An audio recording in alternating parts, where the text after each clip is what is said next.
Long ago, in a bustling city filled with merchants, craftsmen, and scholars, there lived a young man named Adrian.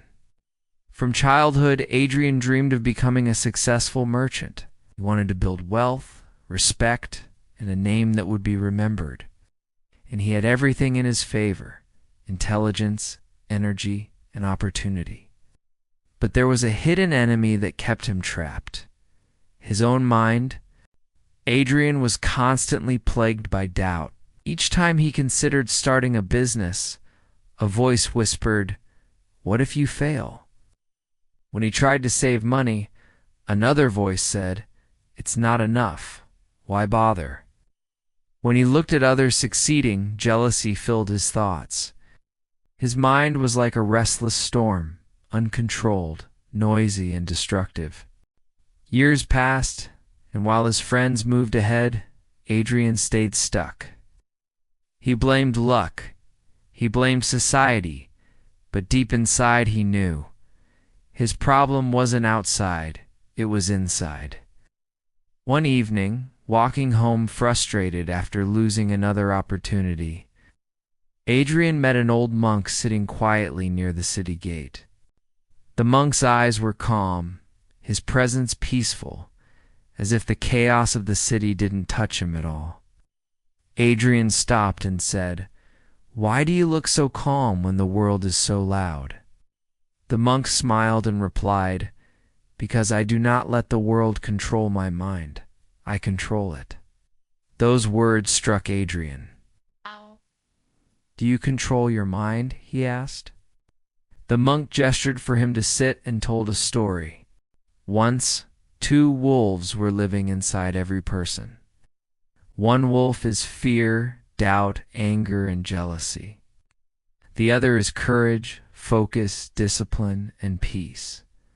They fight each other every day. Do you know which one wins? Adrian shook his head. "The one you feed," the monk said softly. That night, Adrian couldn't sleep. He realized he had been feeding the wrong wolf all his life. His uncontrolled thoughts were shaping his destiny. From the next day, Adrian decided he would train his mind like a warrior trains his body. He began small. Each morning he sat quietly, watching his thoughts. When fear whispered, he answered, "Not today." When doubt appeared, he replaced it with, "I will learn." When jealousy came, he shifted to gratitude. At first it was hard. His mind resisted. But slowly he noticed a change. His focus improved. He saved more money without feeling deprived.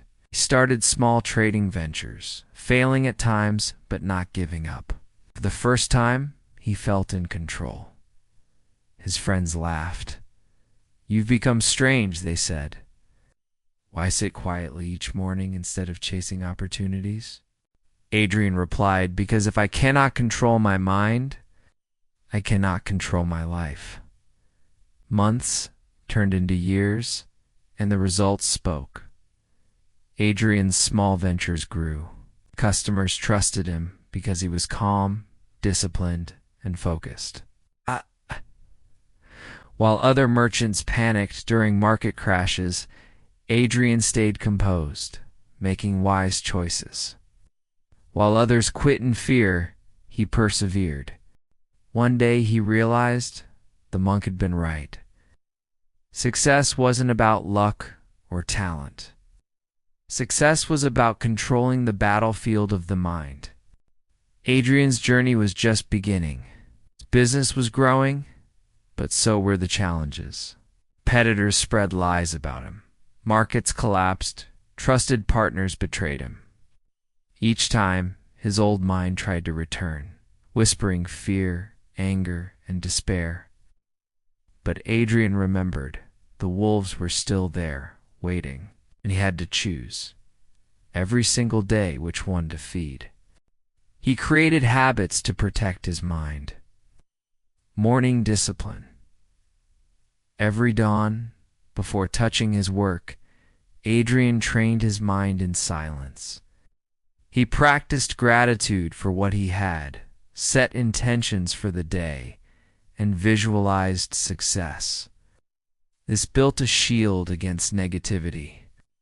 Guarding input, Adrian became careful about what he allowed into his mind.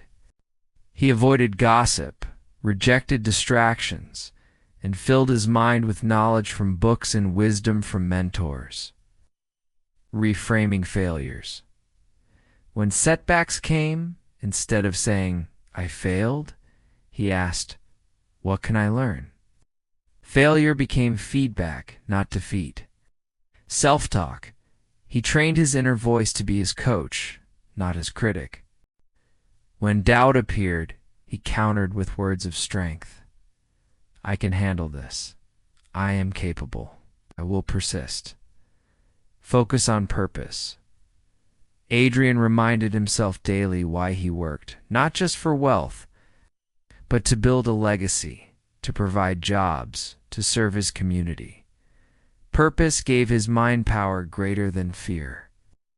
Years later, Adrian had become one of the most respected merchants in the land.